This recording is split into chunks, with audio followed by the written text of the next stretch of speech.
Okay, here's what we know. Editing is a threat to fairness, no matter who does it. I don't care who does it and what the motive. It's a threat to fairness. Of course, in the TV business, we must do it. We can't let things go on forever. But when we do edit, we have to be extremely careful that we do it with fair minds and not fueled by bias or perhaps worse, a personal grievance. That can be a heavy lift, especially in these harshly polarized times. But let me give you a simple example of editing. People know I take classified documents. Yikes, he just admitted it. The president just admitted to a crime.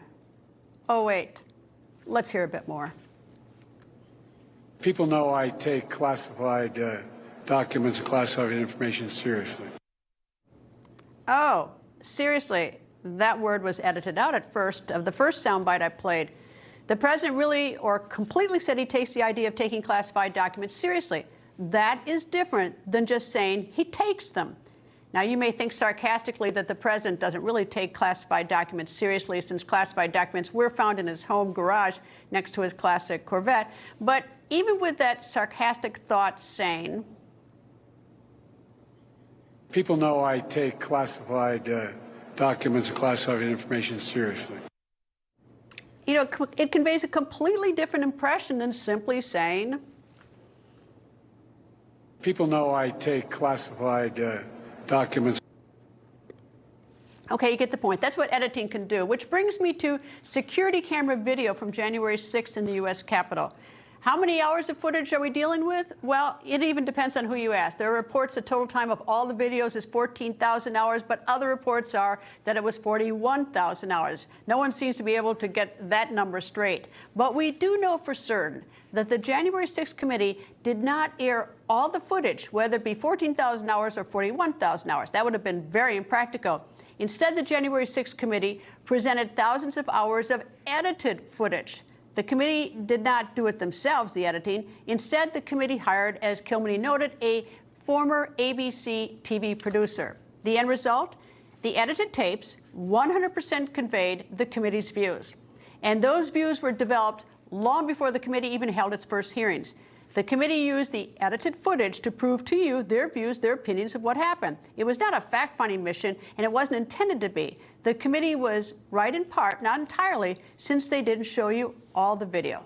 So, fast forward to now, and all the tapes, the same tapes, have now been given to Tucker Carlson and Fox News. And what did Tucker Carlson and Fox do? Well, like the committee, they edited them. Their editing conveyed a different version of January 6th.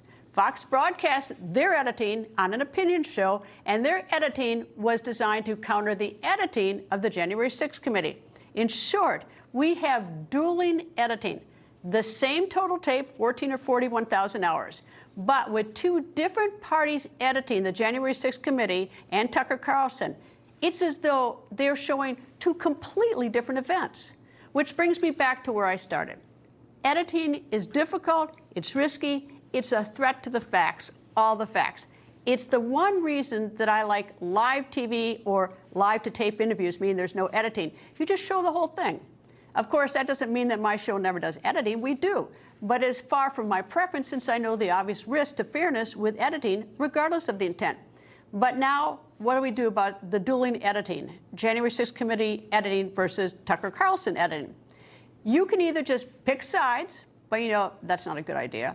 Or Speaker McCarthy could provide a simple solution. Just upload all the tape, all 14,000 or 41,000 hours to the internet, all of it. Then anyone truly interested in knowing the entire facts rather than just picking sides can just hit the play button. There'll still be controversy about who said what or who did what, but at least with all the video available, we really have done our best to give you all the facts rather than just tell you what you need to think.